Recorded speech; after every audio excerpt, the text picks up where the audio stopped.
And secondary education will come to order. I note that a quorum is present. Without objection, the chair is authorized to call recess at any time. For generations, sports have served an important role in building the character of America's youth, keeping kids active and teaching important lessons in perseverance, discipline, and teamwork. Today, fewer kids are getting these foundational skills from youth sports. 70% of children now quit organized sports by age 13. This decline will have a negative effect on their long-term development and broader economic and societal consequences for the nation. Part of the decline stems from the increased commercialization of youth sports. In 2024, the average U.S. sports family spent more than $1,000 on its child's primary sport, a 46% increase since 2019. In total, the youth sports industry generates more than $40 billion in annual revenue. But this revenue comes at a steep cost to families. Parents are told that only year-round travel teams, private coaching, and early specialization will keep their child competitive and maybe even earn them a scholarship. That false promise has created a spending surge that prices out the average family, while pushing kids as young as 8 into high-cost, high-pressure programs that simply aren't necessary for long-term development. Private equity firms are now pouring billions into youth sports facilities, tournaments, and leagues, further fueling exorbitant spending. As programs get more expensive, fewer kids have access to affordable opportunities in their own communities to learn important life skills and to try new things. This leaves millions of kids losing the very benefits sports are supposed to deliver. Inactive youth feel negatively about themselves at nearly double the rate of youth who are active. The broader consequences of declining participation are stark. Today, 1 in 3 youth ages 10 to 17 are overweight or obese.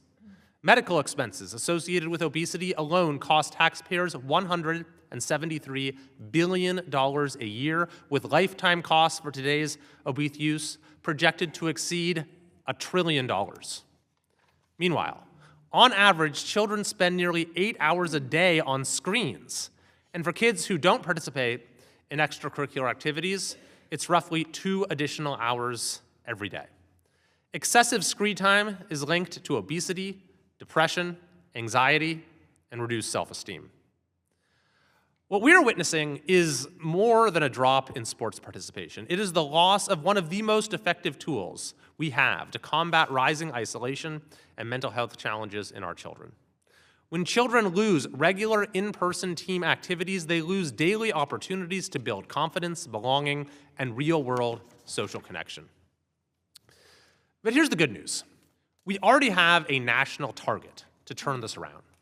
The Healthy People 2030 goal, administered by the Department of Health and Human Services, calls for 63% youth sports participation by 2030. It's the first ever national benchmark to promote physical activity and child development for America's youth.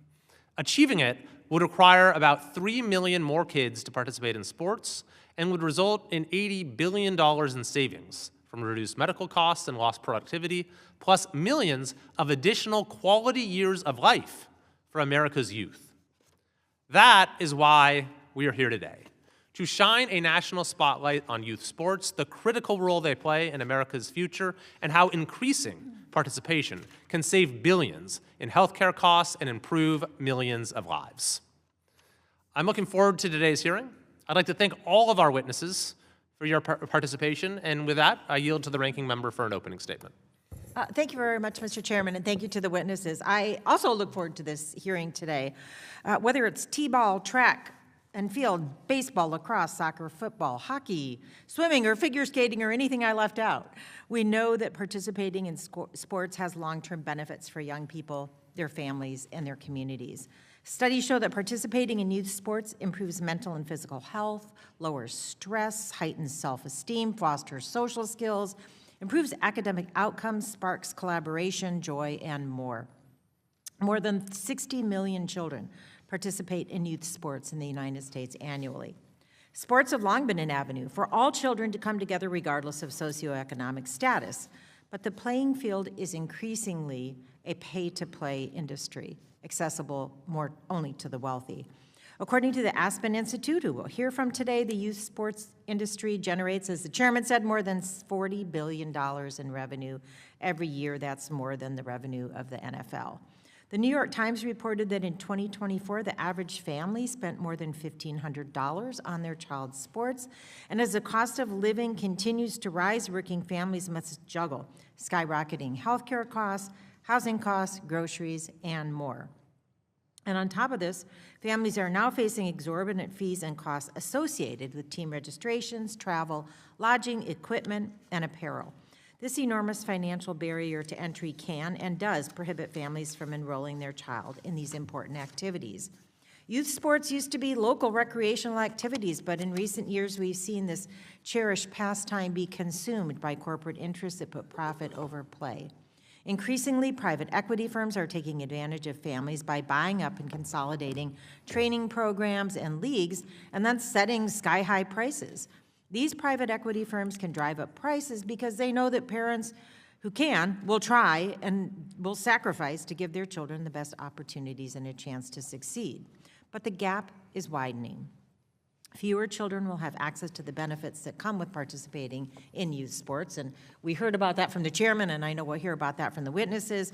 With youth sports, it shouldn't matter where you grew up or how much money your family has. It matters how much you try and learn and what you can do on the field, but increasingly, that's not the case. In many ways, the takeover of youth sports by private equity exemplifies problems we see throughout today's economy. Healthcare costs are already high and climbing, in part because private equity firms are buying up hospitals, knowing that consumers don't have a choice in whether they receive necessary medical care. Private equity firms have swooped into childcare and housing, often making everyday life more expensive without improving quality. After all, when you have a few entities that own and control everything in an industry, there's nothing stopping them from increasing prices and tacking on fees. We want to give all students the best shot to succeed. For millions of families, this means access to high-quality extracurricular and community-based programs like arts, music, dance, and of course, sports. And unfortunately, the local organizations, school-based programs, and nonprofit organizations that once made up the youth sports scene have long been underfunded. Many community-based sports programs never recovered from the Great Recession and the COVID-19 pandemic, particularly in lower-income communities. This chronic lack of local investment has given private equity firms and big corporations the opportunity to get in and hike prices.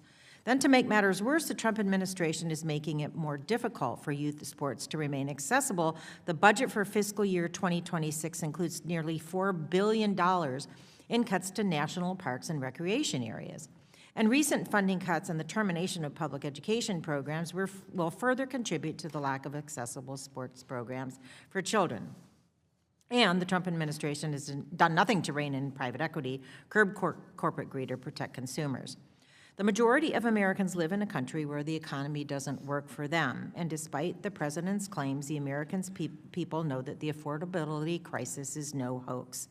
Youth sports are a small but critical part of this affordability crisis. All children, no matter their socioeconomic status, deserve to have every opportunity to pursue their dreams, nurture their talents, and create lifelong memories on the field, the court, or the rink. Although private or corporate funding may have a small role to play, it's not a substitute for sustainable and local federal investment. We must do our part to foster that local investment, to prevent monopolization, and promote access to sports for every child and every family, not just the wealthy and the well-connected. And Mr. Chairman, that being said, I want to note that the title of this committee hearing refers to the, quote, the crisis in American youth sports. As important as sports participation is for kids, there's also a much more pressing crisis at hand that the majority needs to recognize. According to Education Week, there have been 17 K-12 school shootings in 2025. There have been more than 150 shootings in the past 5 years. We know what happened over the weekend. This doesn't even include shootings at high institutes of higher education. Just this weekend, 2 students were killed and 9 others injured at a mass shooting at Brown University. The shooter is still at large. At least a couple of the students at the university have previously survived mass shootings at their high schools. And Sunday was the 13th year anniversary of the Sandy Hook Elementary School massacre. This subcommittee has held several hearings this year, but we have not had a single hearing related to gun violence. We've not marked up a single bill that will make students safer from gun violence.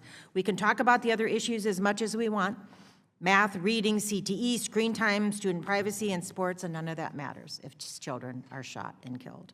So I urge my colleagues in the majority to make it a priority in 2026 to address the real and ongoing crisis of gun violence in schools. It's not an issue we can afford to ignore. Kids are counting on you. I do look forward to this hearing today, Mr. Chairman, and I yield back.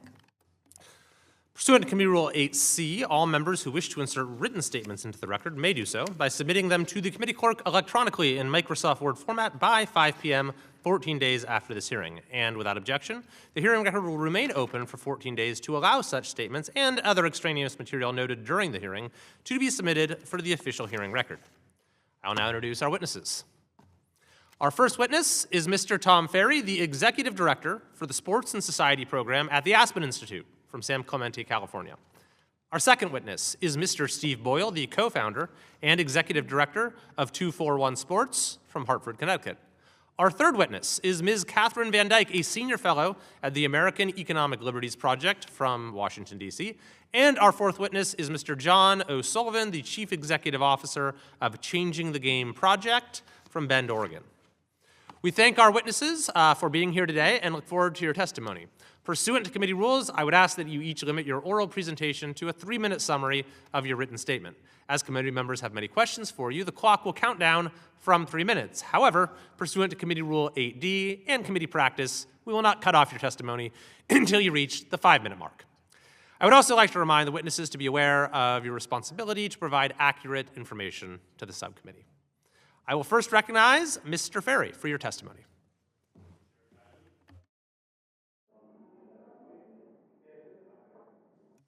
There we go. Chair Kiley, Ranking Member Bonamici, and members of the committee, thank you so much for inviting me to testify on the crisis in youth sports. My name is Tom Ferry, and I lead the Sports and Society program at the Aspen Institute. Our signature initiative is called Project Play, which works with many leading organizations in sports to develop insights, ideas, and opportunities to build healthy communities through sports.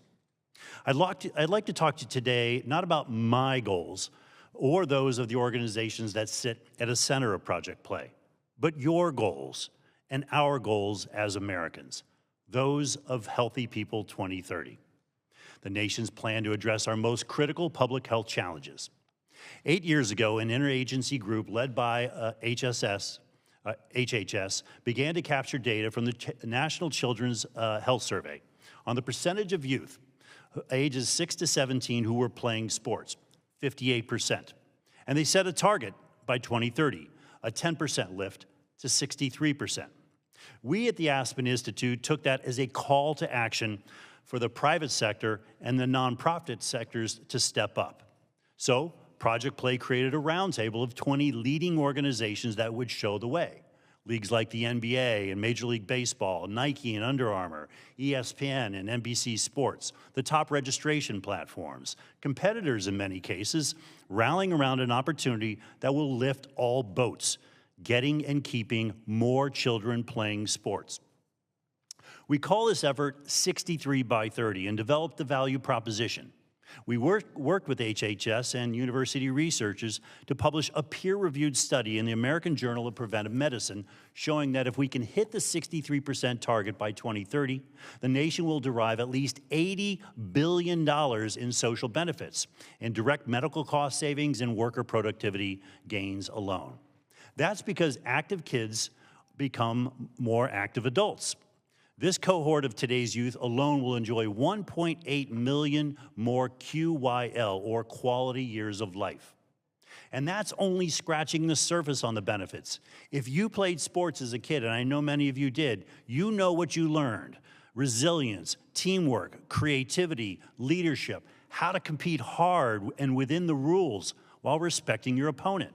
All essential skills in life and the traits we need as Americans to make our country and our democracy better, to make it work. So I commend you, I really commend you for calling this hearing. There's been a lot of talk on the Hill about what to do with college sports, but youth and school sports is the largest and most important layer of our sport ecosystem. the foundation upon which everything else sits, not just college and pro sports and the Olympic sports, but really the vitality of our nation.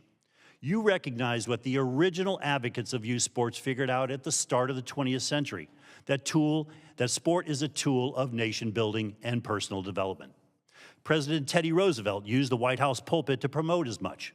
Muscular Christians saw sport as an agent of moral development, so they invented games like basketball and volleyball. Child savers liked the health benefits. Military recruiters viewed sports as a way to build soldiers. Captains of industry like the Carnegies and the Rockefellers saw sport as a model for capitalism with its sorting of winners and losers. So they introduced interscholastic sports, the playground movement, which got thousands of parks built in the first 20 years of the 20th century, and PE in schools. All of this helped build our economy, settle world wars, and create a sense of belonging and freedom in our society. If the 20th century was the American century, I would argue that it was in no small way because of youth and school sports. It helped make it happen. It's why we now see China and Saudi Arabia investing significantly in sport for all models, building facilities and new programs. And where are we now in the U.S.? Well, numerically, we took a hit from COVID. Participation fell all the way down to 49%. We've rebounded to 55%, due largely to efforts by leading brands and organizations to raise awareness of the value of sports for kids and invest in programs for those left behind by an increasingly commercialized system that prioritizes children from families with the resources to pay thousands of dollars a year into adolescence. But as a nation, our youth sport participation rate is still below that of 2017 when the data was first captured. That rate has dropped as prices have skyrocketed 46% since 2019, according to our research. That's twice the rate of inflation. Now, we have new pressures bearing down on the games that children play. Private equity, chasing the $40 billion a year that families alone spend. They're rolling up clubs and facilities and companies that register the 30 million or so youth who play organized sports. Technology, which is turning kids into content from the moment they slip on a uniform. Advances in streaming mean that some kids today will have nearly every moment of their sports journey captured on video. Artificial intelligence will cut that up into highlights, and some adult will monetize it. Youth sport tourism, the investments made by cities into the construction of vast so-called megacilities with Sorry, lots if we could wrap up here in just a moment, thanks. Lots of fields, and NIL, which is sponsored dollars, and that is pushing down the pipeline. Today's hearing uses the word crisis to describe youth sports, but I think the crisis is we don't have a plan to protect children and help all kids. So let me give you a few ideas that do not involve a whole lot of federal spending, if any at all, that can make an incredible difference in the space. Number one, collect better data. We can tell you how many states, there are 11, that hit the 63% mark. But that data is not collected and distributed down to the... We'll have a chance to revisit these ideas in the 5-minute exchange. Okay, At this sorry point, I think we'll about have to that. go to our next witness. Thank you very much. Wonderful testimony. Now, next is Mr. Boyle. Chairman Kiley, Ranking Member Bonamici, and members of the committee, thank you for the opportunity to be here today. For more than 30 years, I worked as a school counselor and a multi-sport coach across the United States. I am now the co-founder and executive director of 241 Sports, a nonprofit that partners with schools and communities to expand access to youth sports and support healthy child development.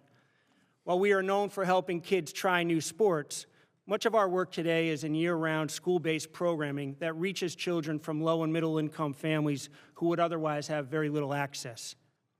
Earlier this fall, I met with leaders at the Pentagon from the Military Community and Family Policy Office to discuss how programming like ours could support military-connected families. Their focus on readiness, resilience, and well-being mirrors what we see every day in schools and communities. Frederick Douglass once said, "It is easier to build strong children than to repair broken men." For me, this work is as much about prevention as it is about intervention. When sports are placed inside schools, especially in communities with fewer resources, we reach children early, consistently, and before challenges become crisis. That is where youth sports can have their greatest impact. I'll tell you, though, that this work began as a very personal experience. When our now grown daughter, who's sitting in today's audience, tried out for a local travel soccer team, we were told she was their #1 prospect. But when I mentioned that at 8 years old, she was showing some interest in lacrosse, she went from #1 prospect to we're no longer interested in your daughter. The message was clear. Pick one path early or step aside. In essence, as the title of this hearing suggests, she got benched simply for being interested in another sport. That night, we came up with the tagline, "Life's too short for just one sport." And it reflects that what we see nationally, where too many children are sidelined because the pressure to specialize starts way too young or access to sports simply is not there. I get to see this from both the top down and the bottom up. This morning, here I am at a congressional hearing. But last night I was in Hartford at a program, and later today I'll be consulting to one of our school-based partners in Ward 8 right here in D.C. And that perspective matters because I get to experience firsthand how policy impacts boots-on-the-ground practitioners. And I can tell you, it all matters. I often share an anecdote that plays out in many of the cities where we work. A teacher pulled us aside and said, "See that little girl over there? She lives in a shelter and was not coming to school until the program started. Now she shows up every day." But the teacher was clear. It was the program that brought her in. And once she was there, she was able to experience the full benefits of school. That is why we are so passionate about delivering programs in schools and communities and why we see the powerful ripple effects they can have. My biggest worry was never the school day itself. It has always been the hours between 3 and 6 p.m. when kids are dismissed, structure disappears, and too many are left to fill the time on their own. Children want a place to belong and something to look forward to. When that connection is missing, screens and other temptations quickly take over. Sending kids home and expecting them to find their way back to sports later is not realistic. Keeping them connected where they already are is the smarter and safer choice. Over the course of my career, I have learned that solving complex problems is rarely about working harder. It's about working smarter. I believe the most efficient and effective way to address the youth sports crisis and many of the challenges facing young people more broadly is to focus on schools and local communities as the foundation for youth sports. If we take seriously Frederick Douglass's call to build strong children, then early, school-based access to sport, especially in those critical outside of school time hours, is one of the most practical and powerful ways to do it. Thank you for your time, and I look forward to your questions. Thank you very much. We'll next recognize Ms. Van Dyke for your testimony. Good morning. Good morning. I'm Chairman Wahlberg, Ranking Member Scott, Chairman Kiley, and Ranking Member Bonamici, and members of the subcommittee. Thank you for inviting me here today and holding this hearing. My name is Catherine Van Dyke. I'm a senior fellow at the American Economic Liberties Project and Berkeley's Civil Justice Research Initiative.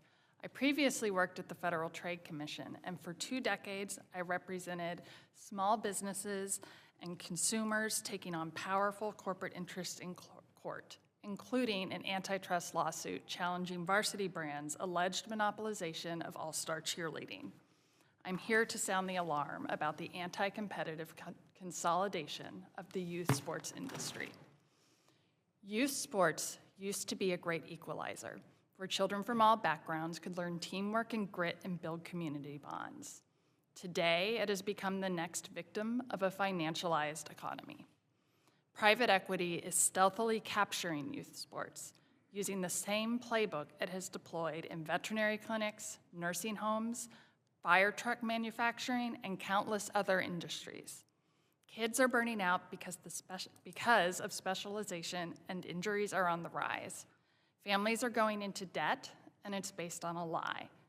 49% of parents believe their children will earn an athletic scholarship. In fact, only 2% of college applicants actually do. So what does youth sports look like today? Take 3 Step. It claims to be one of the largest youth sport event organizers in the country. It operates over 5,000 clubs across 7 sports and promises families, quote, immediate national brand recognition within the college recruiting landscape. Black Bear Sports Group operates over 40 hockey rinks across the Midwest and East Coast. A recent report by The Lever revealed that Black Bear is often the only game in town for hockey leagues and tournaments and forces parents into its streaming service to record games. Varsity Brands monopolized competitive cheerleading, as insiders put it, from bow to toe. So how did this happen? First, a private equity firm acquires competitors through hundreds of small acquisitions. Next, it eliminates competition through vertical integration so it controls the whole ecosystem. Finally, it extracts maximum profits from captive customers. In this case, parents who have to pay thousands of dollars for their kids to play sports. In short, private equity is turning what was once an affordable public good into a profit extraction machine. The numbers tell the story. Youth sports has grown into a $40 billion industry, roughly equal to the annual revenue of the NFL and all of college athletics combined. How did we get here? The 2008 financial crisis, slashed parks and recreation budgets, the COVID-19 pandemic delivering another crushing blow. Community programs have disappeared, and private equity is ready and eager and has filled the void. These firms control leagues, tournaments, venues, uniforms, tech platforms, and even governing bodies. They create a flywheel that extracts more and more revenue for wealthy investors, and trapped families have no choice but to pay. Here's the good news. Congress and our agencies can break the stranglehold that private equity has on youth sports. We can use our existing antitrust tools aggressively to stop anti-competitive mergers and roll-ups and break up monopolies.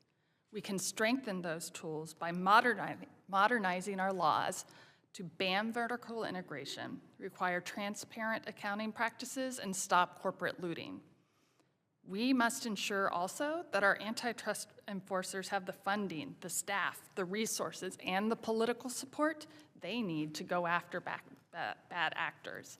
We must ban forced arbitration so parents and small businesses can enforce their rights, and we must modernize our antitrust laws to protect competition and give parents choices. In conclusion, our children deserve better than a childhood for sale to the highest bidder. They deserve a place where they can learn the importance of teamwork, fair play, and perseverance. They deserve an environment where sports is about joy, not profit extraction. And they deserve opportunities that are affordable. Thank you very much, and I look forward to your questions. Thank you very much. And lastly, Mr. O'Sullivan is recognized for your testimony. Thank you, Chairman and committee members. My name is John O'Sullivan, and I've spent 5 decades in sports, first as an athlete, 3 decades as a coach on every level from 5-year-olds to NCAA Division I soccer. In 2012, I founded this organization called Changing the Game Project, and our mission is to put a little more play back in playing sports. So these days I travel extensively doing parent education and coach education and leadership development for youth and teams. And in my travels, I see firsthand everything that we're going to talk about today, from the 3/4 of kids that drop out to the injury epidemic and the financial burdens, because the business of youth sports is not set up to meet the needs of children in sports. And with this recent influx of private equity money and purchasing clubs and facilities, many of our children have just become commodities in sports. It's incredibly sad. But instead of reciting all this today, I just want to tell you all a story about a couple of teenage boys I met 10 years ago in Montrose, Colorado, because their story is what inspires me to do this work every single day. I was hired by the city and the Parks Department there to give a workshop on youth sports participation and coaching. And as the room filled up that morning, 5 boys walked in with an adult, and I just assumed that was their coach. And so I went over and introduced myself and asked them what team they played for. And they said, no, we're residents at the Robert A. Brown Center for Youth, which was a juvenile detention center for teenage boys. And during our workshop, in a segment about why children quit sports, each of those boys volunteered to stand up and talk about their youth sports experience. And they smiled about talking in love with soccer and basketball and football, and then their demeanor totally changed as they talked about why they quit. One couldn't afford to play. Another had a coach who never let him play a single play during an entire middle school football season. And a third told a story about horrible bullying from his teammates and a coach who just laughed along with them. Each of those boys quit sports, and they could each trace a direct line from the moment they quit and ending up in juvenile detention for theft, for substance abuse, and even assault. Once the positive influence of sports was gone in their lives, it was replaced by something far more sinister. And that's why I think what we're doing here today is so important. So I want to finish with this. The Reverend Billy Graham said, a coach will impact more people in a year than the average person does in a lifetime. And that's the power of influence. And I don't think I've ever been in a room in all my travels with the potential influence that the members of this committee have to bring attention to the sad state of youth sports and make a positive change. So I hope all of us today are aware of that influence and that we have to give sports back to our kids, put a little more play back in playing ball so that today's generation can have the same positive sports experiences that many of us did years ago. Thank you. Thank you very much to all the witnesses for that fantastic testimony. Under Committee Rule 9, we'll now question the witnesses under the 5-minute rule. I'll first recognize the chair of the full committee, Mr. Wahlberg. I thank the chairman, and I thank the witnesses for being here. And Chairman, this is, and may I suggest to my good friend and colleague, the ranking member, that this is a hearing on school safety. I contend, as the witnesses have already today done so well, that if we did this right again, we would have less violence in schools. And as the last witness suggested about the youth facility that had former desirable athletes who were no longer desirable now in the youth facility, these are the type of things that will change the perspective of kids and what they do in life itself. And so this is a hearing on gun violence, et cetera, that goes on. Before I dive into my questions, I want to briefly mention a sports issue I've heard a lot about from constituents back home and some of my colleagues as well. Colleges are increasingly recruiting international student athletes, taking away important scholarship opportunities or participation opportunities from American-born kids. We need to make sure American kids have a fair shot at those opportunities. This may be something this committee will look at later, but today we're here to focus on youth sports. Mr. Ferry, I remember in the late 60s, or the late 50s and the 60s, excitedly waiting to see what color baseball cap I would get for the Little League program and what T-shirt, not jersey, T-shirt I would wear, whether to say Athletics or Cubs or White Sox or Orioles, not the dreaded Yankees, and what team I would be on. In Babe Ruth League, we did get uniforms that we could wear, but we still had the enjoyment of playing with our teams, and we also knew that practice sessions meant we would have time on that field, and we didn't have to fight for it like the rest of the week because kids were filling up the diamonds on the neighborhood and the parks. The league went from June through end of July. And then we waited for September and October for Pop Warner or CYO football leagues that went on, and they ended. That was life, and we all had a chance to participate and to fight to get on the station wagon of our coach, the tailgate, so we could drag our spikes on the way to McDonald's for a milkshake afterwards. That wouldn't be allowed today, I understand it. But that was youth sports, and it allowed all of us at a point in time, and most of us didn't go on to a college scholarship. We didn't go on to the pro leagues, but we had a wonderful experience. You mentioned that a family now spends over $1,000 on child's primary sport, up 46% since 2019. How has that cost increase hurt the affordable local programs that most American kids have typically depended upon? Yeah, so what's happened, I appreciate the question. What's happened is we've had, when you were growing up, there were in-town recreation leagues, classmates playing with classmates, low cost, low barriers to entry. What we have seen is early forming travel teams, these tryout-based teams being created at earlier and earlier ages, all the way down to second grade or so. And once those are created, sport gets very expensive. Yeah. Goes from a couple $100 a year to several $1,000s a year. And when that happens, it peels away some kids, peels away coaches, reduces the number of kids in the local league. And by fifth grade or so, certainly the town that we raised our kids in Connecticut, the in-town rec league was gone. And you only had that travel team option going forward. And if you couldn't afford it, or if your family didn't have the 3 hours a day to travel kids and wash clothes and so forth, then you were kind of out. And so now the kids filled their time with other things that were less productive, less enjoyable, and didn't prepare them for life. I'm going to jump over to Mr. O'Sullivan. In your testimony, you've written about many parents today who feel they have to chase expensive travel teams. How do you help those families see that that's not the case and encourage them to focus on the child's long-term development instead?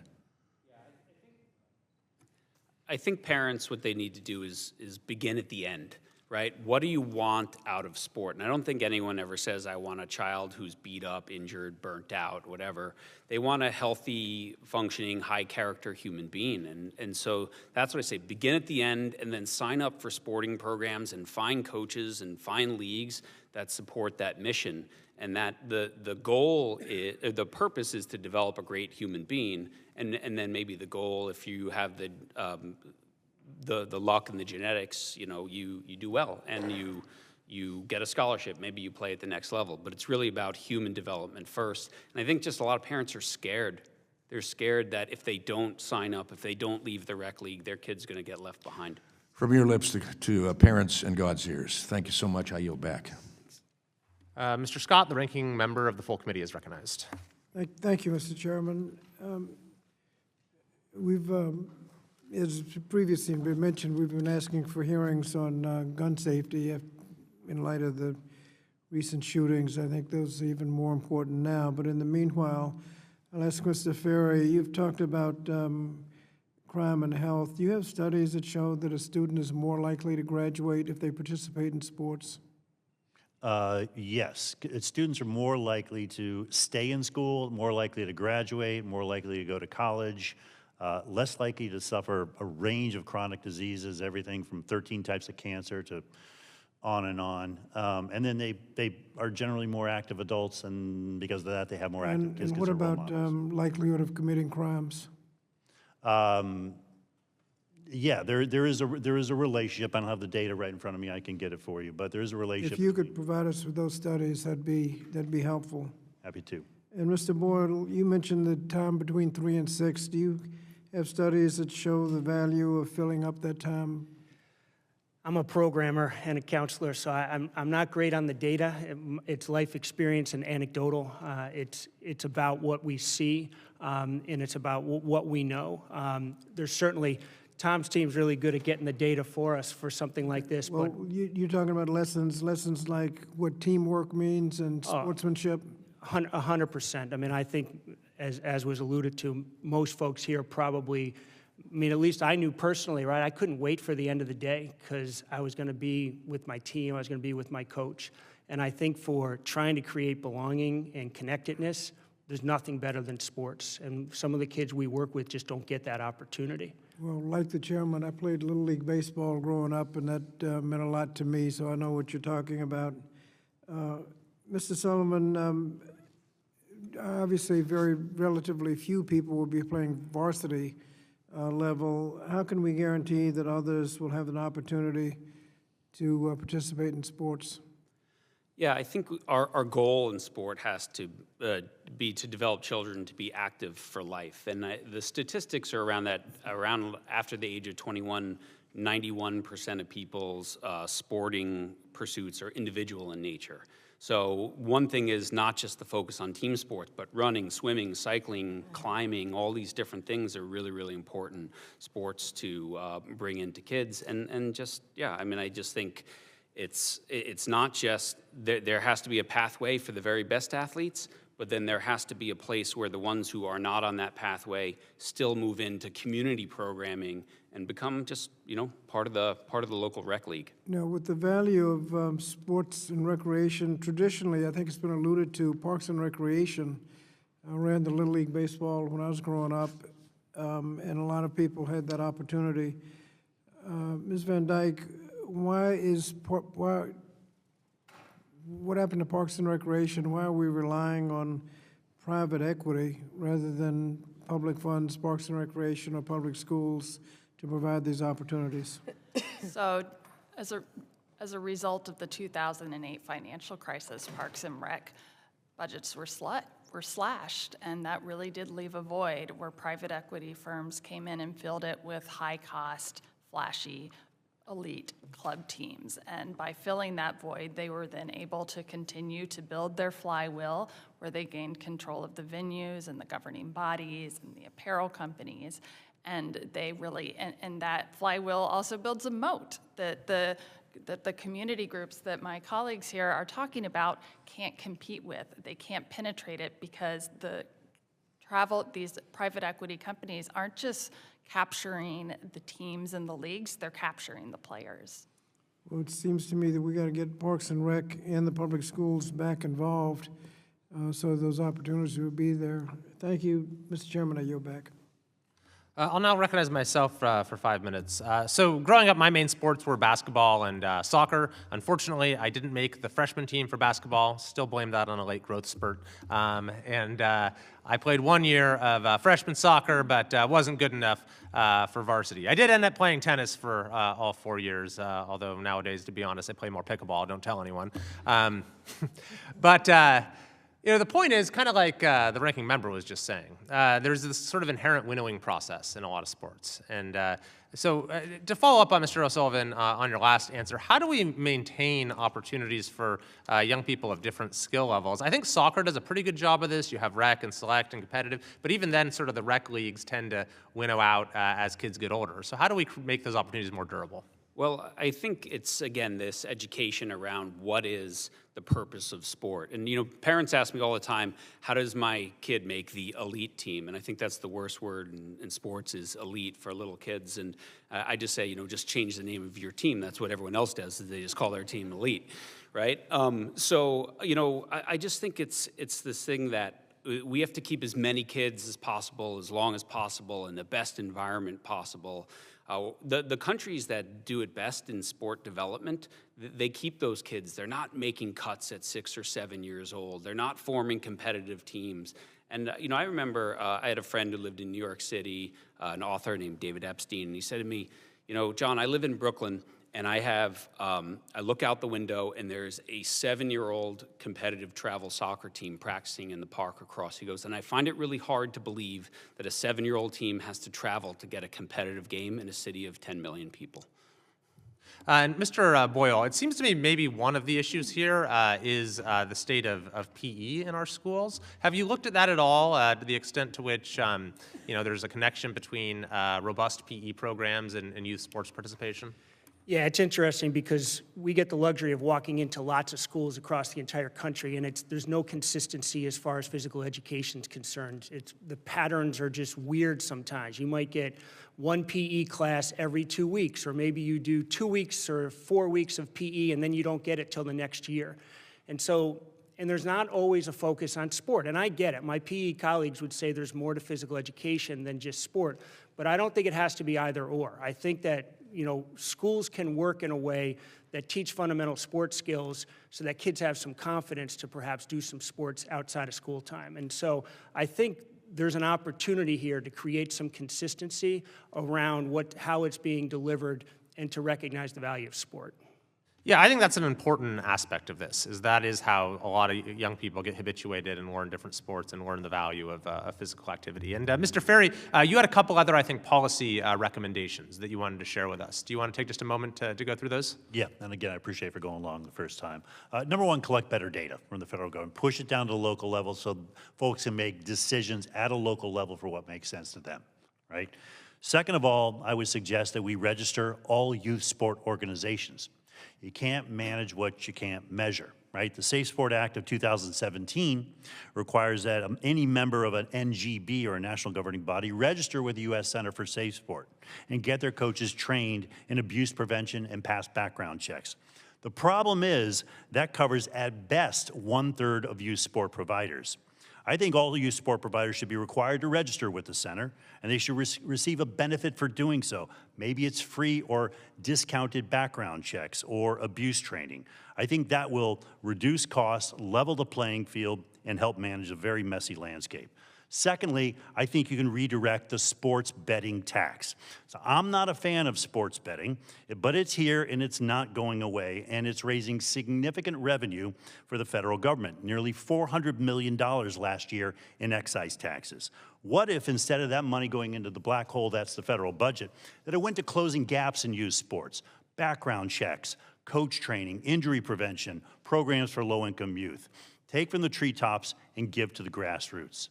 Thirdly, I would recommend that you review federal investment criteria. So taxpayers already support local recreation through the Land and Water Conservation Fund, which uses proceeds from offshore oil drilling to provide municipalities with matching grants to build facilities. Educate states on ways to prioritize access to community sports.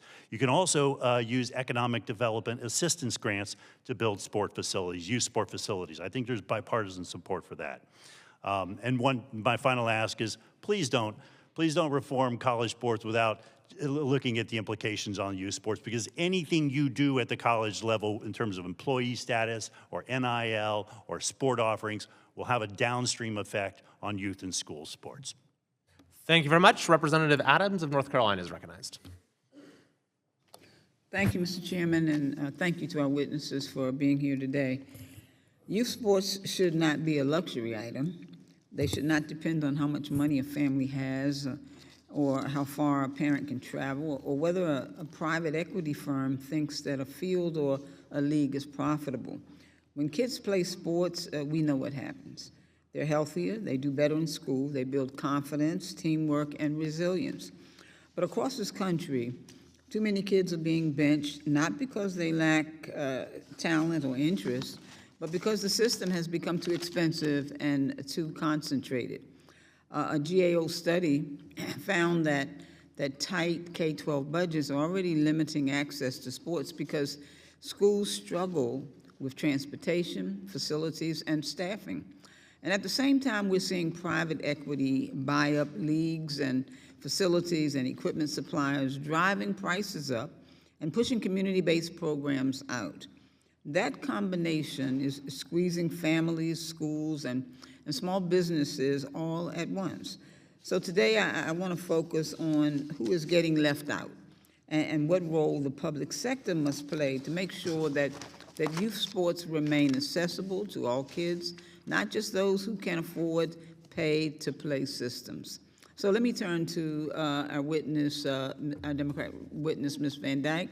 Let me say that a GAO study found that K-12 budgets have made it harder for schools to offer sports because of costs that are tied to transportation, facilities, and staffing. So can you talk a little bit about the role that public sector can play in expanding access to goods and services like youth sports, particularly through investments in schools, parks, and community-based programs as a counterweight to rising private costs? Thank you for that question. I think that what Mr. Ferry has talked about and Mr. O'Sullivan and Mr. Boyle have mentioned are all really important when we think about how we get kids back in sports and how we make it accessible and affordable. Public funding absolutely is crucial to making sure that we have community-based and nonprofit-based and school-based programs.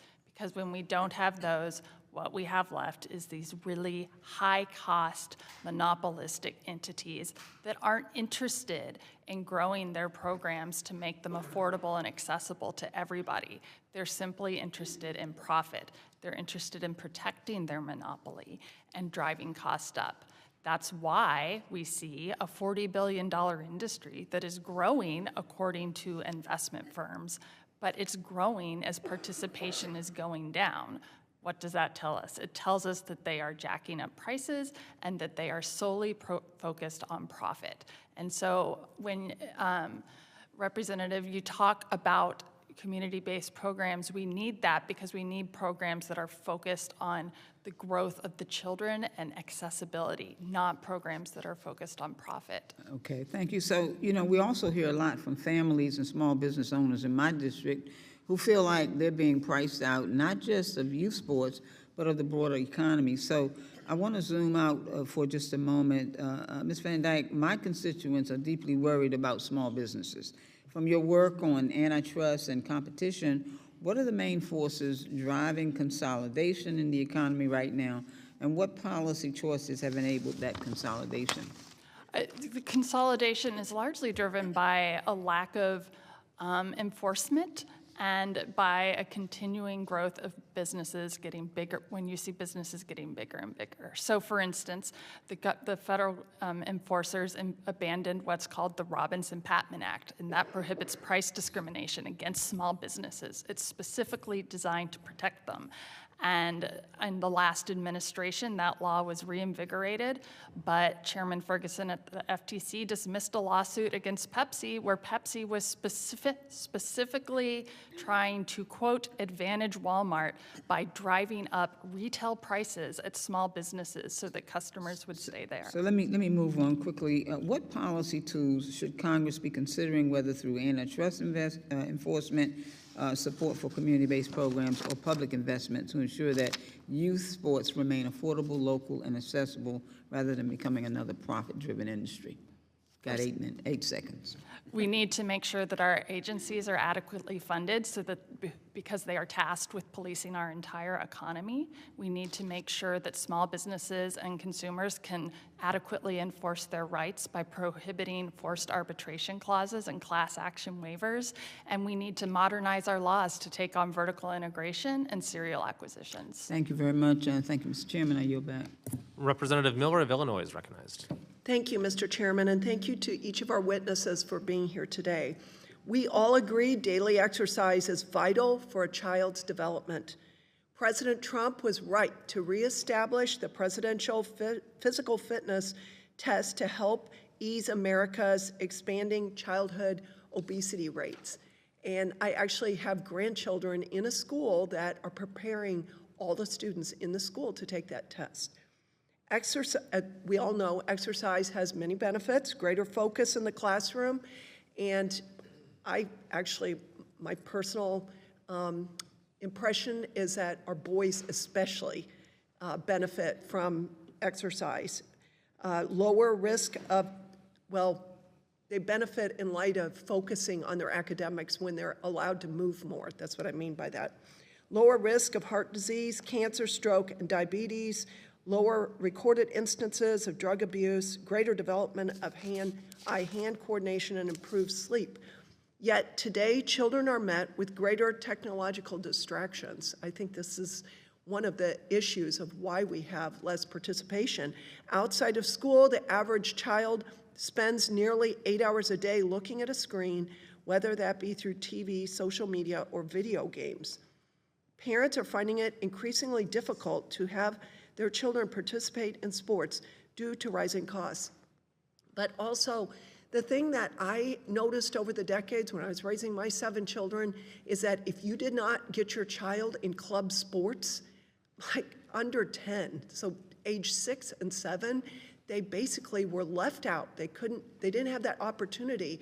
And I hope one of the benefits from this hearing is that we start talking about the value of protecting family time.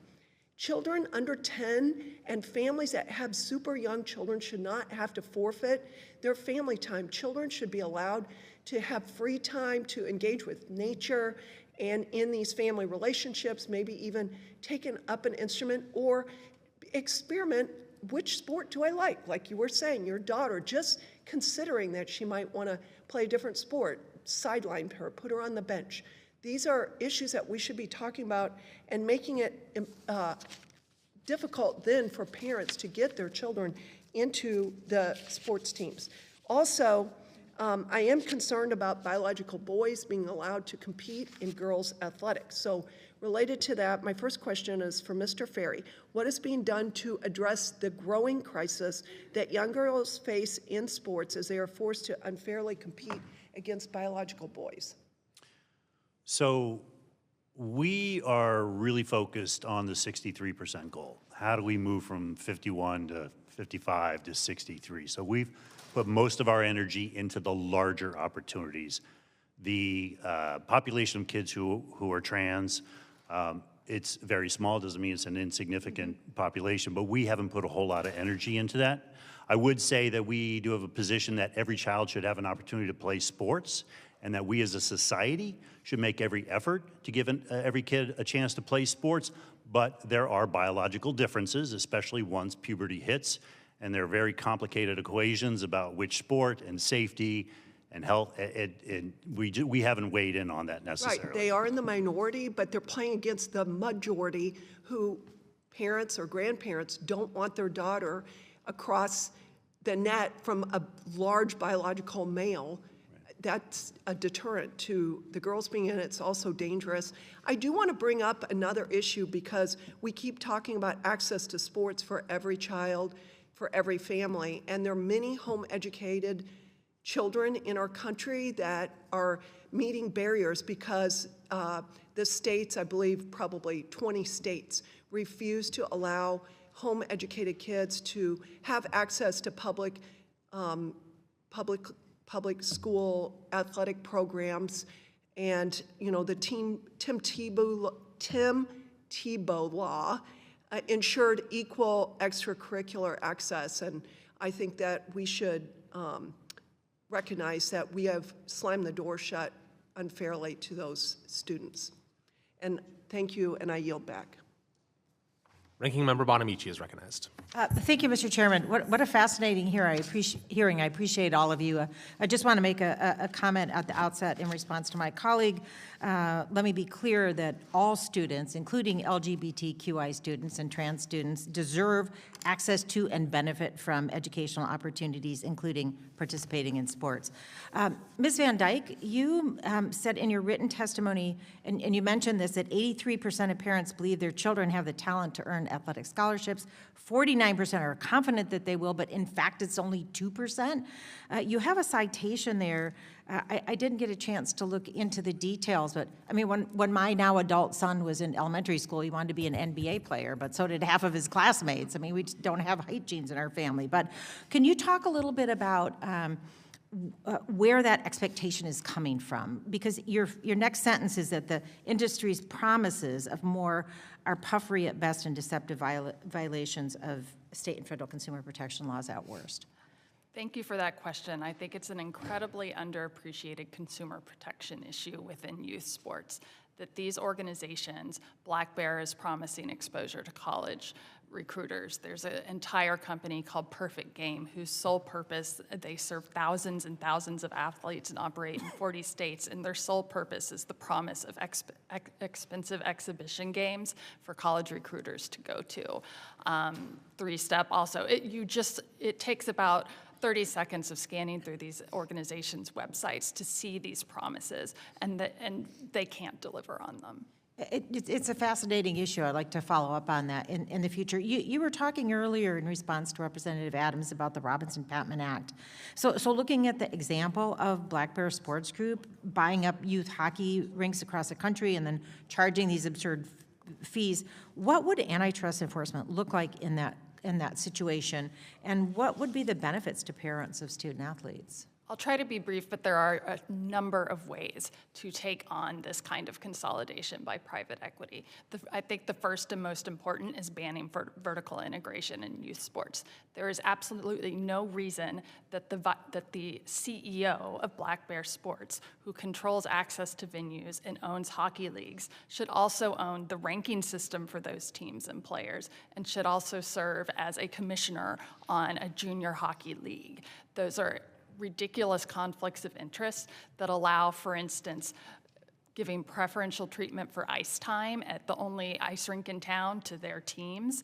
It allows them to create they can create blackout rules that prohibit competitor leagues from holding events at the same time. That was one of the things that varsity was doing with. Sounds like a tremendous amount of power. Yes, it is an enormous amount of power. So I think that breaking up those companies using our existing laws and creating new laws that prohibit these conflicts of interest would be extraordinary. Thank you. I also want to talk about the sort of crucial role of schools and infrastructure. So in the district I represent, I have a lot of urban areas. Mr. O'Sullivan's from Oregon, he knows Portland and Beaverton areas, but I also have a lot of very rural areas as well. So even something like school bus drivers, right? If there's a bus that's going to take students somewhere, school bus driver employment is down 10%. What's going to happen for students who are hoping to engage in these extracurricular activities if they don't have that vital transportation, especially in rural areas? Many kids are going to be left out. So do you agree? I absolutely agree. There is a huge participation gap between low-income and high-income families. Certainly, a parent who has a job where they have to work on the weekend or at nights can't drive their kid to school or might not even to their game and might not even have access to a car. They certainly can't afford to play at expensive out-of-town tournaments at diamond-plated youth sports facilities. So I think it's absolutely right to be thinking about this in that context. And also going back to what Representative Miller talked about early, creating these community-based programs protects family time. So I think I think that this is a bipartisan issue that we all need to I think so too. Mr. Ferry, you recently stated to the New York Times that there is a great demand for kids to play sports and parents will spend money they don't have. So what sacrifices have you seen parents make to afford all the expenses associated with athletics, registrations, equipment, travel, lodging? They pay what they have to. We love our kids. We will do just about anything for them, and many of us are under the impression that if our child at age 8 is scoring a bunch of goals, then they might actually have a chance at getting a scholarship or preferential admission to selective universities. This is a big motivator in middle and upper income families as well. They're presented with a system that is dysfunctional at best and broken at worst, and they're responding to it. They love their kid. I spend very little time blaming parents. There is bad behavior, but they just love their kids. I appreciate that, and as I yield back, Mr. Chairman, I want to note that at the end of this month, there's a lot of families in Oregon and across the country who are going to see their health care premium skyrocket if we don't take action this week, and I hope we can do that. Thank you, Mr. Chairman. Mr. Moylan of Guam is recognized. Thank you, Chairman Kelly and Ranking Member Bonamici. Thank you for hosting today's hearing on youth sports and looming crisis before us. Participation in sports can have a real benefit, bringing communities together, increasing self-confidence, and getting kids active. I just remember growing up in our village down in Guam and Tumon, how fun it was with the neighbors to go to our baseball field and just have a great time until you hear your mom calling and it's getting dark and we had to go back in. But it was really exciting. And at a time when Americans' youth are struggling both physically and mentally, the withdrawal from our youth from sports is especially troubling. According to Georgetown University, 24% of the U.S. population ages 2 to 17 experience obesity. A 2023 CDC survey found that 29% of high schoolers experience poor mental health and 40% experience symptoms of depression. And a data brief from NCHS last year found that more than half of all the teenagers have 4 or more hours of daily screen time. Concerningly, a 2025 Research Center report details that nearly half of all teens think they spend too much time online and that social media harms people their age. So in short, we're seeing more and more of American youth retreat from the real world to the virtual world. And while we can all recognize the benefits of the internet, it will be dangerous for us to ignore the harms it can bring and the impact it is having on our youth's mental health. Youth sports offer an active, engaging, and a fun way.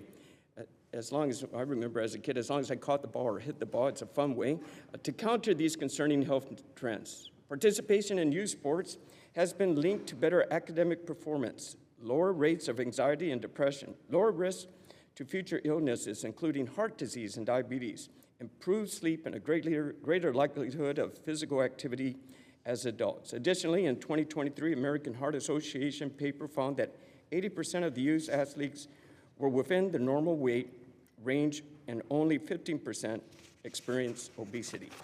So, Mr. Ferry, the State of Play report briefly touches upon the health benefits of youth sports. Can you please elaborate more on that and touch upon the benefits of youth sports, especially among communities disproportionately impacted by these health crises? Yep. So the research is clear. 20 years ago, we didn't have this, but now it's all put together in one infographic that we talk about within Project Play. Physically active kids are 1/10 as likely to be obese. They're more likely to stay in school. Girls are less likely to get pregnant. They have physically active kids have lower drug use rates, higher binge drinking rates, so the data is not all good, but it's mostly good. They go on to college, they're more likely to be active parents, and they're more likely to have active kids. So this incredibly virtuous cycle can be unlocked if we can simply get kids off the couch without running them into the ground, through overuse injuries, year-round play, et cetera. Thank you. Anybody else like to chime in, please? I would just add that, first of all, thank you for your statement to start, Congressman, because you just supported our life's work. So, I would say that we walk in parallel worlds here, right? At least in my universe, I do. Middle income America, what we're looking at is trying to get kids to not specialize, but you go 1 or 2 zip codes over and it's an access problem. And so if we're worried about the issues that you're talking about, we have to figure out a way to go where the kids are, and the kids are at schools. And so I'm less worried about the travel program stealing these kids, because that would be a luxury for them. I think we need to be smart and efficient about how we access them and really think through what are the policy changes we can make so that there's a greater opportunity. The chairman asked about physical education. A lot of the teachers we hire to deliver our program or our programs are physical educators, but what we do is sports is the best place to teach the skills of social emotional learning, how to manage your emotions. I was both hyper-competitive and wired anxious as an athlete. And I suffered from anxiety in my 30s at the point where I developed panic attacks. And it was debilitating and embarrassing and all those things. Now I talk about it openly because we treat it as a sports skill for kids. If you can calm yourself down when you're in an anxious state, you're a better athlete. If you can calm your anger down when you're hyper-competitive, you're a better athlete. So sports are the best opportunity to teach these skills of mental health, in my opinion, and I think there's an opportunity here, especially in our underserved and under-resourced communities, to go there and do that kind of programming. Thank you. We're all on the right track, and I think that will make even better for our national defense with the people that join our armed services with that mindset there. Agreed. Thank you very much, Mr. Chairman. Yield back. Representative Grijalva of Arizona is recognized. Thank you. Thank you, Mr. Chairman, and thank you to the witnesses. I would argue that it is the lack of investment in public school programs from elementary to high school that have opened the door to these private equity firms. Having served on a school board, Southern Arizona's largest school board for 20 years, the push not only from the federal government but at our state level to take cuts away from the classroom, PE teachers and all of those what a lot of people think of outside of the classroom and unnecessary are the first things cut.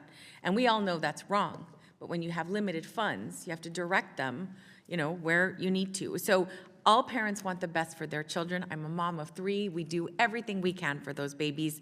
But it's because the options at our public schools have been decimated. Because of chronic disinvestment, many look to private programs that really hit families in their pocketbooks. This creates a larger divide of families that can pay to play and those who can't. The T-ball, youth programs, those that have been discussed here, especially those in our communities, are run by committed volunteers and parents who do fundraising as much as they can. Same is true for school-based programs and other community programs. I hope that the push the chairman spoke of and in his introductory remarks about the increased push for participation means more federal funds dedicated to school-based programs. And, I do want to thank Mr. Ferry for not taking the bait about trans youth participating and that this is a conversation about all youth having greater access. I really appreciated that. My first question, or depending on how much time I have, my question will be to Ms. Van Dyke. In your testimony, you explained that private equity firms have been drawn to youth sports over a number of factors, highlighting competitive cheer from bows to toes, and that parents want to provide their children the best opportunities and are captive in vulnerable market. While wealthier families have resources to afford exorbitant costs associated with team registrations, travel, lodging, athletic camps, where does that leave low and middle income families who also want the best opportunities for their children? It leaves those lower and middle income families out. And that's an important fact here today to talk about, not just in terms of youth sports participation. We've heard a lot about how it reduces obesity and keeps kids out of trouble with the law and gets them into college. It gives participation in sports also creates an admission boost. There was a study that came out a few years ago that showed that the highest earning families' children had a 24% admission boost to elite universities directly related to their family's ability to pay for them to participate in sports. Yeah. Do any of the other witnesses want to add something into that question? I would just, building on your point about the value of schools, it's PE, but it's also the structure of school-based sports. One of the problems we have here is, there'll be 80 kids who try out for the boys' basketball team, and 15 will make it, and 9 will get playing time, and we end up structurally pushing aside, not just you, Mr. You understand this better than anyone else. Yeah. We structurally push aside kids because of our traditional structure of school-based sports. But there are models out there where they're creating multiple teams. You might have 2 freshman teams or 3 JV teams. Yeah. We need to move to an environment where the supply of experiences meets the demand for them. And that's partly a function of schools rethinking their model. Yeah, thank you. And also that means more resources. You need more uniforms. I mean, all of it ties to resources, really. Mr. Boyle. Yeah, I think also it's thinking about early access. I mean, I think when we don't always define youth sport, and everybody has their sort of own age group that they might have in their mind. We do a lot of work at the elementary level, especially in the cities, because what happens is a lot of times if kids haven't had exposure, when they get to middle or high school, they just don't have the confidence to try out. And in the TikTok generation, no one wants to show up on somebody's screen or YouTube of having gotten their ankles broken or whatever they might say. Yeah. We have to teach kids skills so that when they actually get to those settings where they have an opportunity to try, they know, we go places, kids don't know the rules. They hit the ball and they don't know where to run, right? They don't know where first base is. So if we don't do early access to sports in a smart way, we're gonna lose a whole generation of kids who will never try it because they're just afraid to. Right, or you have young people who've been playing t-ball since they could hold up a little bat, and you get to an area where you're like, these kids have been playing 5 years, and exactly. You're in 3rd grade. Yeah. Well, thank you very much. I'll yield back. Representative Owens of Utah is recognized. Thank you so much. This is such a very, very important topic, and we're really fighting for the culture of our country through our kids, and I appreciate everything you guys said so far. I was just on the way in this morning, I read an article about a college player who was entering the portal because the coach called him lazy. That is a prescription for failure. If we don't teach our kids that we don't run away from hard, we run toward it, and we gain those life lessons. So I just appreciate this particular topic, and I appreciate this committee really taking it on full tilt. I've learned some of life's best lessons of playing sports, learned the concept of teamwork, of respect for others, leadership, and where grit comes from. It's understanding that you cannot control the school board, but you can control the hustle. These lessons, once learned, set us up for success regardless of our endeavors. Children need the opportunities that youth sports provide to establish healthy habits and muscle memory before they reach adulthood. As youth sports moves further out of reach for students and families, some children will lose critical chances to develop lifelong skills and character. They will miss out on those lessons that are so valuable, that were so valuable in my life. So I want to thank you guys again for this conversation. Mr. Ferry, when you had your opening statement, you were going through a list of things, and I don't know, I hope I didn't miss it, a list of things that you thought would be important to kind of get us back on track. Would you mind just, if you haven't already done that, make those statements or finish that conversation you were having? Yeah, I was putting ideas on the table that won't cost no new federal spend, but things we can do to organize the money that's sloshing through the system in a better way. One was collect better data so folks in Utah or elsewhere down to the city level can make decisions like, okay, you know, only 40% of kids are playing, and here are the different groups, and here are neighborhoods. How do we organize against it? How do we pull philanthropy into this? How do we develop better field use policies? I mean, there's a real opportunity for local communities to drive change themselves. So it is not true that government does not fund youth sports. It funds youth sports through the building of a lot of facilities, and you know that includes municipal facilities. All these for-profit clubs and nonprofit clubs are using public facilities, but we're not asking them to have criminal background checks or you know, abuse training or coach training or injury prevention or access. We're not giving discounts. Municipalities have a real opportunity to create the kind of environment that they want to have locally.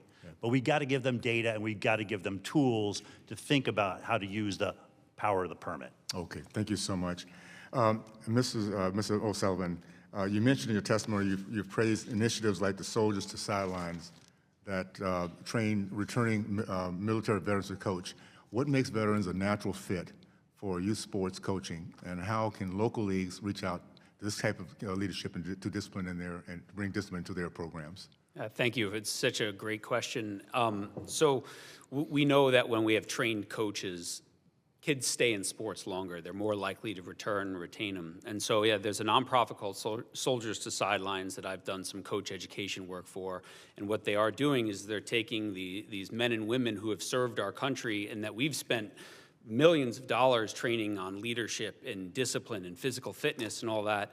And then they come back, and so many of them say, but how can I continue to serve? And so what Soldiers to Sidelines is saying is, hey, you can serve your country by going back to your community and coaching. And what an incredible resource that we have in our country that we've already invested in. And so just on that way out saying, hey, can we connect you where you're moving back to a program and become a coach? And give back, and give back to all those kids, and show also what it means to be a military member. I mean, I think it's such a underutilized resource, and it's right there for us. Well, thank you so much. I'll just say this. We can do everything right. We can shut down the border, bring down prices. If we don't get our kids to understand and understand grit, teamwork, we'll end up losing the whole process if we don't keep that up. So, and I will just say this. Some kind of way, we have to get our parents understanding that their kids are not the lotto ticket.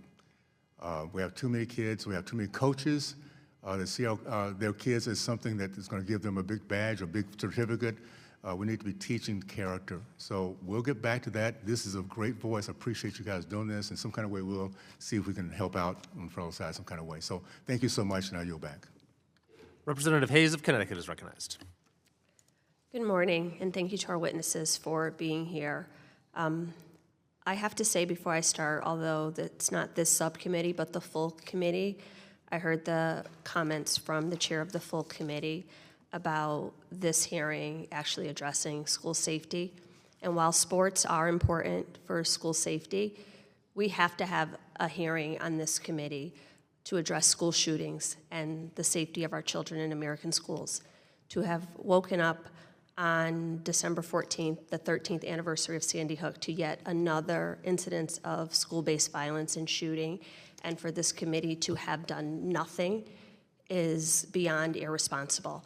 I sent a letter on September 12th, and while the chair has informed me that my comments were, quote, noted, as a member of this committee, I expect something more, and the American people, and I know that my constituents expect something more than just to normalize school shootings and teach our children how to shelter in place. So with that, I'll move on to the topic of this hearing. Mr. Boyle and Mr. Ferry, welcome from Connecticut. It was a little bit colder here this week. It feels like Connecticut, not typically what the weather here is like, but thank you so much for your work in this area. Previously, children in communities across the country could participate in local recreational sports programs regardless of their family's income. Unfortunately, today, that is no longer a reality, with private equity firms rapidly buying up youth sports leagues, training programs, recreational facilities, and even the software programs used to register youth athletes. With each purchase, costs rise and families are left with fewer options. If you want to have a productive conversation about declining youth sports participation, we have to really be honest about what is really driving families away, and that is affordability. Parents are opting out of youth sports because they're being priced out. There are not that many available options that are free. Private equity firms are raising costs at a time when families are already struggling to make ends meet. What was once a community activity has become a multi-billion-dollar for-profit driven industry. Mr. Ferry? Mm-hmm. Mr. Ferry, according to the Aspen Institute, youth sports generated about $19 billion in 2022. Despite rising costs for families, the industry did not just grow, it skyrocketed to roughly $40 billion, nearly doubling its annual revenue in only a few years. As a teacher, I've seen so many of these kids who did not make one team, but travel leagues were not an option because their family could not afford the equipment, the fees, the time commitment, all of those things, and they truly believed in their kids and wanted the best for them. In your testimony, you acknowledged that parents are being priced out of youth sports and private equity firms have played a growing role. How can participation grow when the price to play continues to rise and families have nowhere else to turn? Yeah, I appreciate it. By the way, we raised our kids in Connecticut and understand everything you're talking about. Again, I think part of the equation is helping municipalities understand that they have some say-so over this. They have the ability, through the power of the permit, through the use of these fields, renting out these fields under certain conditions. You could say to local groups, terrific, we'll rent this to you, but also show us that, like, you've got X number of kids, a percentage of your kids who are low income, or, free and reduced lunch, however you define it, or you're serving kids from the community and not kids from all over the county, and you're taking our best playing fields. So I do think there's a level of local control. I also think it's a matter of schools fully appreciating the value of sports. So if sports do develop students cognitively, educationally, academically, why are we building the whole model around the kids who are just the very best athletes or who are the early starters? If it's really valuable, shouldn't we create opportunities for every kid to be physically active in the school, whether the school providing that opportunity or having a partnership with a local park and recs or other community groups in the area to connect them to experiences that they could have? Thank you. My time is almost expired, but you reminded me of many a time where the quarter was about to close and kids knew that a game was coming up and that if all of their assignments were not completed in my class, that they were not, it created this relationship where kids understood they were student athletes and the academics came first. And I saw so many of the kids who were passionate about sports thrive academically because they understood that they had to do well in the classroom in order to even play on whatever field it was, and it just created an amazing symbiotic relationship between myself and those children and their families. With that, I yield back. Representative Lee of Pennsylvania is recognized. Thank you, Mr. Chairman. I am actually really glad that we're talking about youth sports because I, for one, as somebody who availed myself of youth sports when I was in school, I recognize how important it is that it is more accessible and more affordable. But we also know that when school budgets are tight, sports, just like arts and debate and other extracurriculars are usually the first things that are on the chopping blocks, but we also know how important they actually are to children's development, as academics and these things really do go hand in hand. My worry is that this administration's efforts to defund public schools and their protection of corporate interests all but guarantee that children's extracurricular activities will be outsourced to private equity and reserved exclusively for those kids and those families that can't afford it.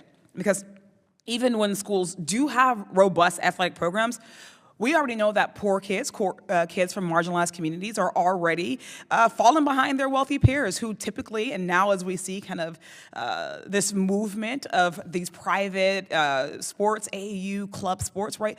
Those kids are starting at around 4, and poorer kids are not able to access those sports sometimes until they're in junior or high school. But it's also making it wildly inexpensive for everybody, where these expensive private programs are running $40 billion and have a $40 billion corporate monopoly that have no real regard for these kids' health or their well-being. Corporate sports leagues either box low-income kids out entirely, or they use the empty promise of free higher education to coerce families into spending exorbitant amounts of money that they don't have for their very young kids to specialize in extreme training for one sport, committing their lives to something that will generate billions in revenue that they'll never see.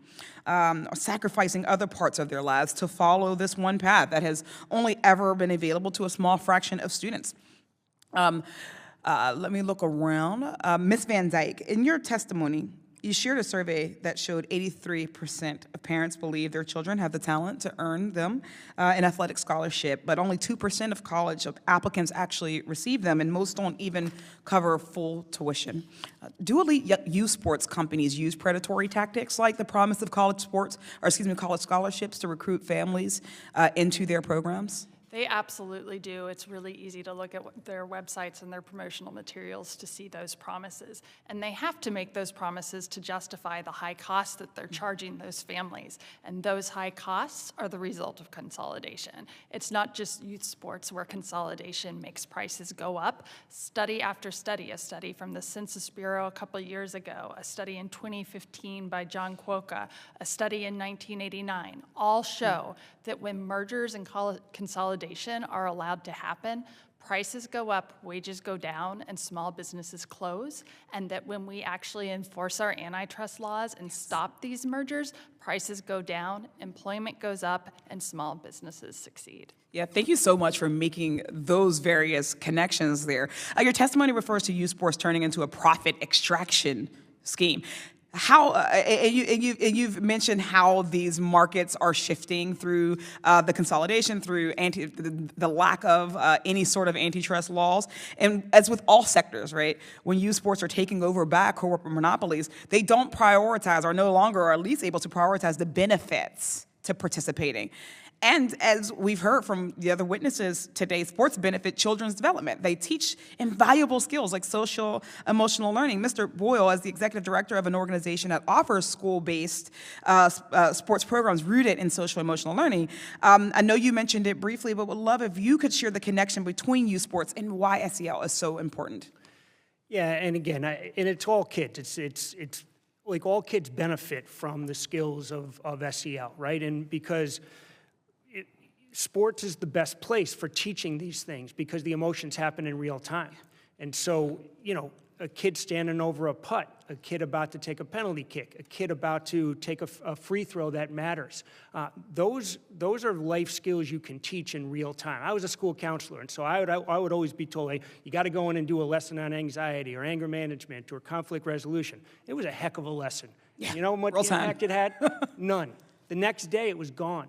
We wouldn't teach piano once and say, good luck, have at it. Now you're good at it. You have to continue to teach these skills and use the opportunity of sports when those emotions are happening in real time to say, all right, this is how you can deal with this right here in a safe and fun place so that when you're about to road rage or lose it on somebody, you've developed those skills in such a way. Sports is the best opportunity to do that, and we miss out on so many kids if we don't give them access to sports. Thank you. That's my time. I appreciate the testimony today. Sports is something that I value, but the connection between antitrust, these monopolies pushing kids out of sports and creating an industry that I think is not having the outcomes we want is really important to talk about. So thank you so much for your time, and I yield back.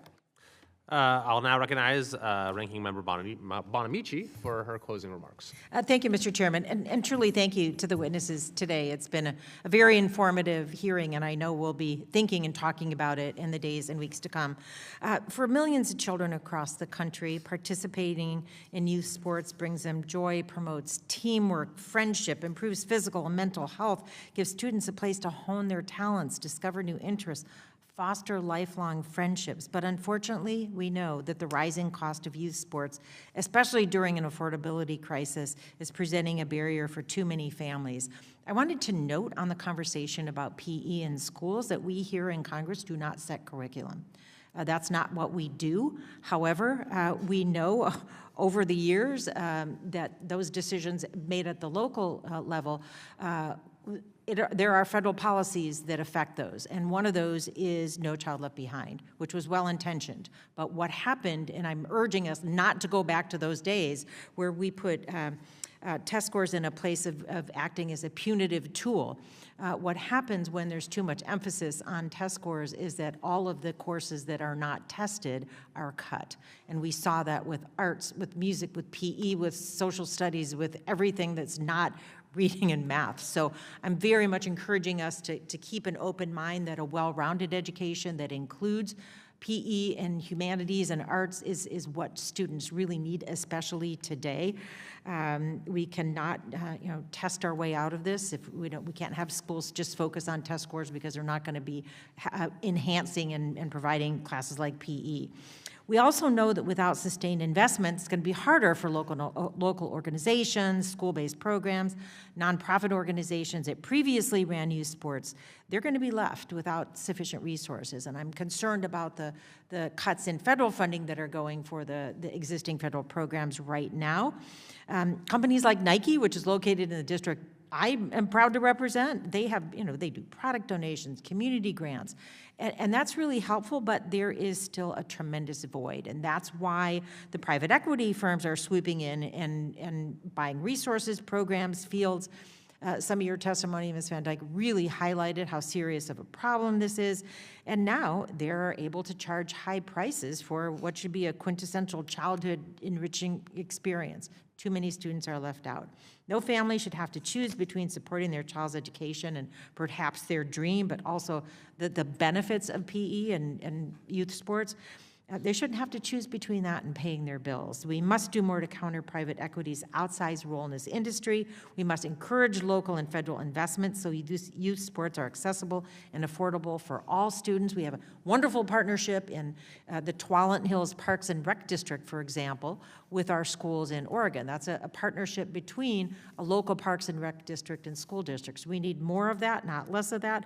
We need to make youth sports accessible and affordable for everyone, not just those from wealthy families. So thank you again, Mr. Chairman, for the hearing. Thank you to the witnesses, and I yield back. I think it's well understood that far too many young people don't have the best diets, aren't getting enough physical activity, aren't spending enough time outside, are spending too much time on screens and in isolation.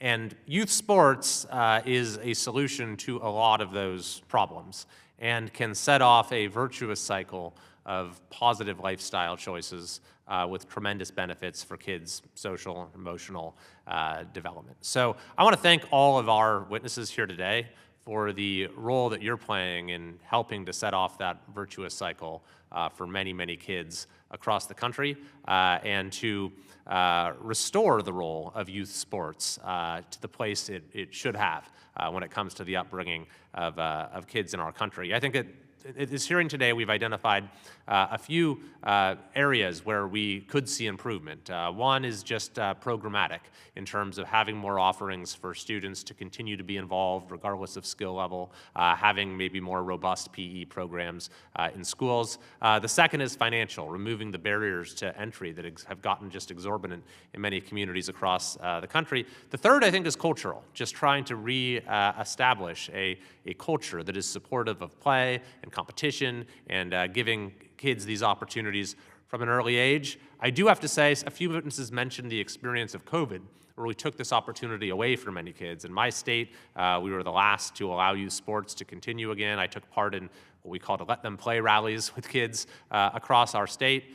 And that was a period where the interests of young people were not the highest priority when it came to policy, and this was one manifestation of it, and we really must never make that mistake again. That's a broader issue, but on this specific issue of youth sports, I think we've had a lot of bipartisan agreement today. I hope that this forum can serve as an opportunity for those of you who are here today as witnesses to continue and to amplify the tremendous work you're doing. So thank you for being here today. I'd like to thank everyone again for their participation, and without objection, there being no further business, the committee stands adjourned.